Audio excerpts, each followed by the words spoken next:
ओम नमः शिवाय। शिव भक्ति योग कथा में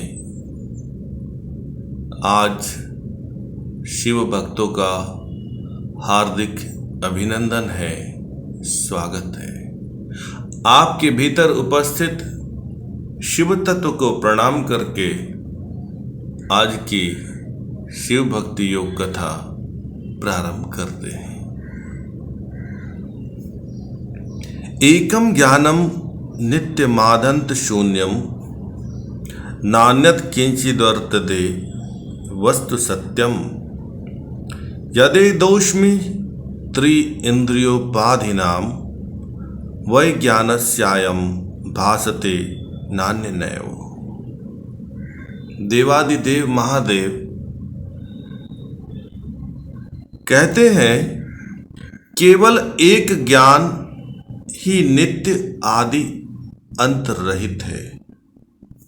ज्ञान से अलग अन्य कोई वस्तु इस संसार में नहीं है। केवल इंद्रियों के द्वारा संसार में जो भिन्न भिन्न बोध होता है वह इसी ज्ञान मात्र से प्रकाश होता है और इसके अतिरिक्त कुछ भी नहीं है।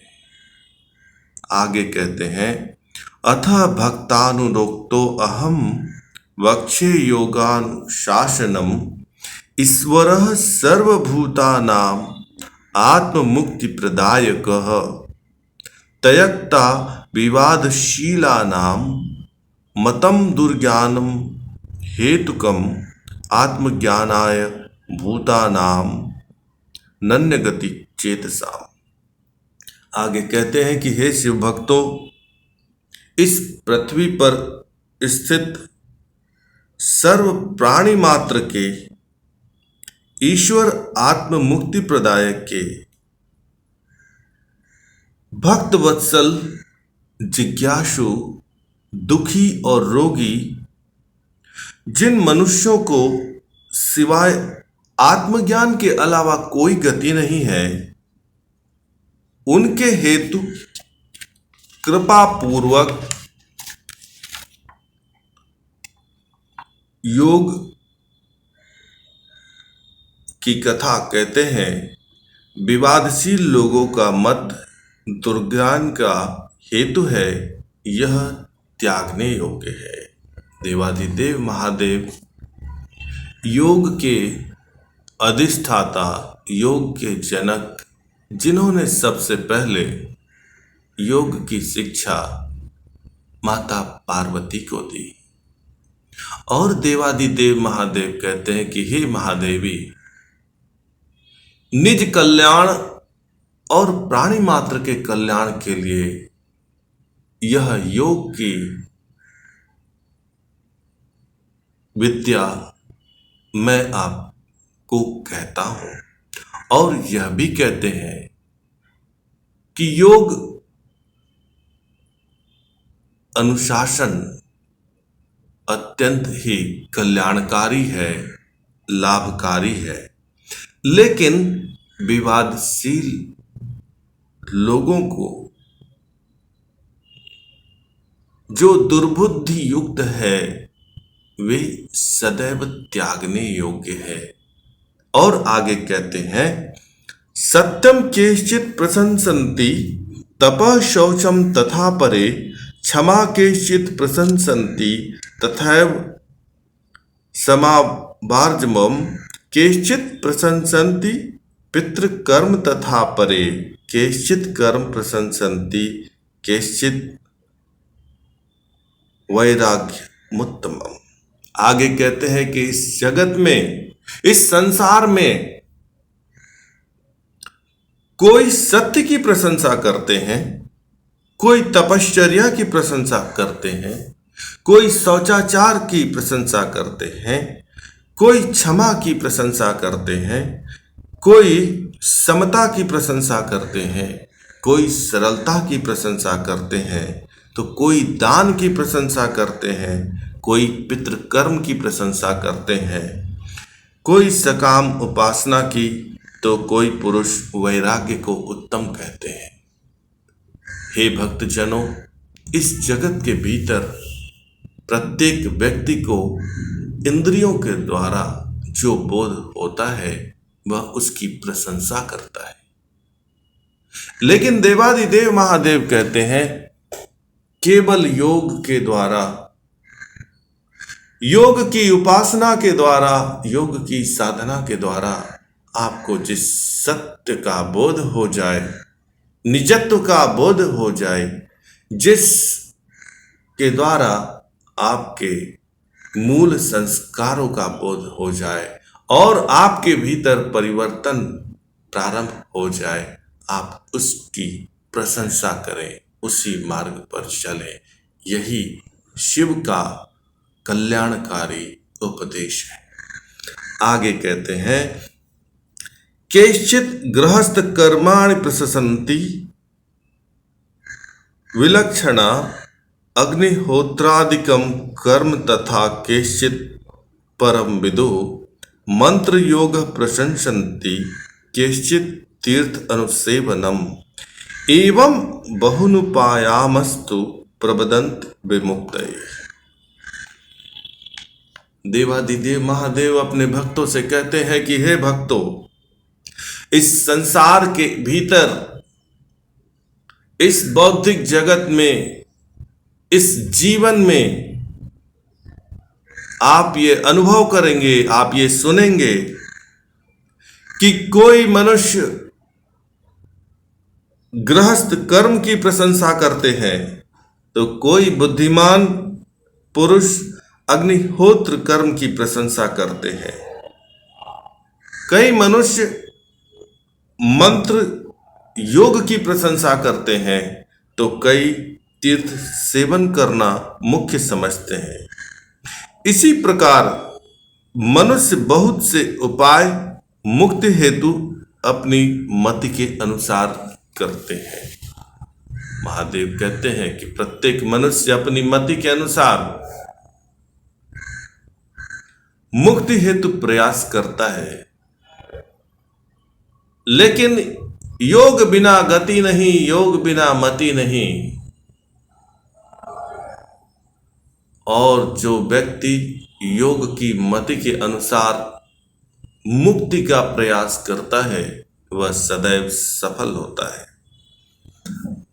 आगे कहते हैं एव व्यवसिता लोके कृत्याकृत विदो जना व्यामोहमैव गच्छन्ति विमुक्ता पाप कर्म भी एतमन्ता वलंबी लब्धा दूरित पुण्य के भ्रमतीत्यव सोऽत्र जन्म मृत्यु परंपराम। इसी तरह विधि निषेध कर्म के जानने वाले लोग पाप कर्म से रहित होकर मोह में ही पड़ते हैं, और जो मनुष्य पुण्य पाप का अनुष्ठान पहले जो मत में कहा उसके आधार पर होकर करते हैं, उसका फल यह होता है कि मनुष्य बार बार संसार में जन्म और मृत्यु के चक्र में नहीं पड़ता है और वह मुक्त हो जाता है। देवादिदेव महादेव कहते हैं कि इस मनुष्य जगत में, भौतिक जगत में जितनी भी साधना है, जितनी भी विधियां हैं, जितने भी उपाय हैं मुक्ति हेतु,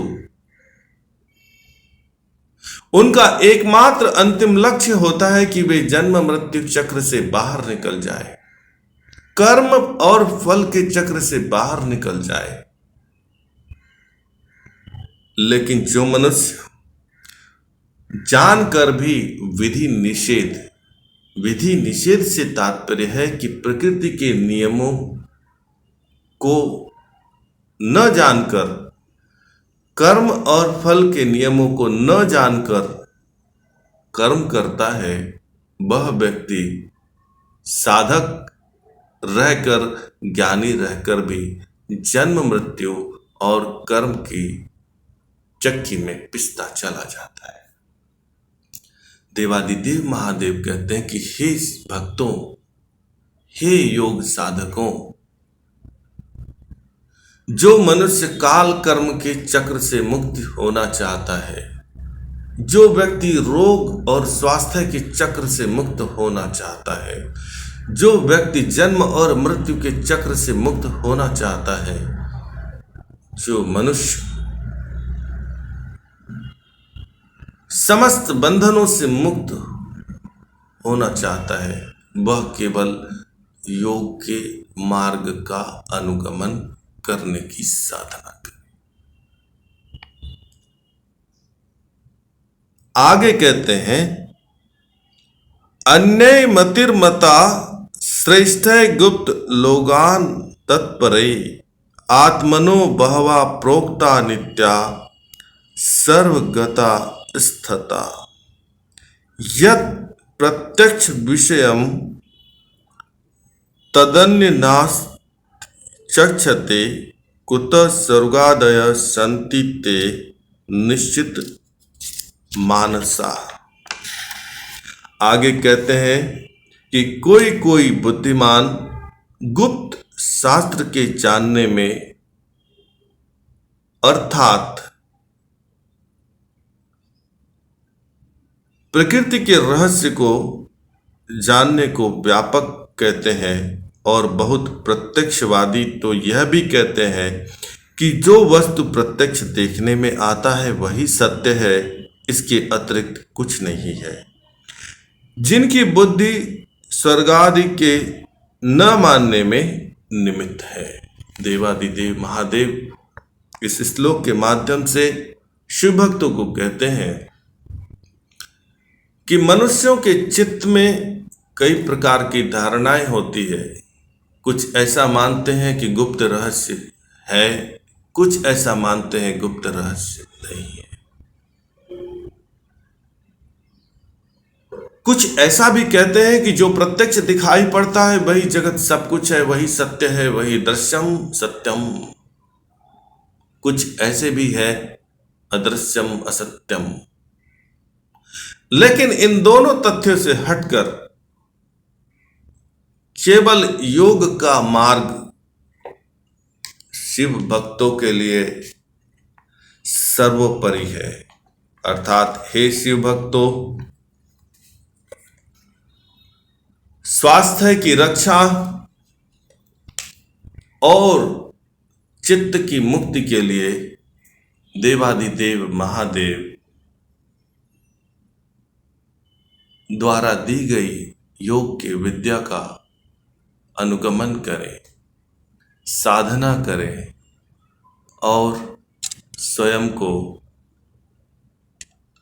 इस जन्म मृत्यु चक्र, रोग दुख चक्र, काल कर्म चक्र से मुक्त करने का प्रयास करें।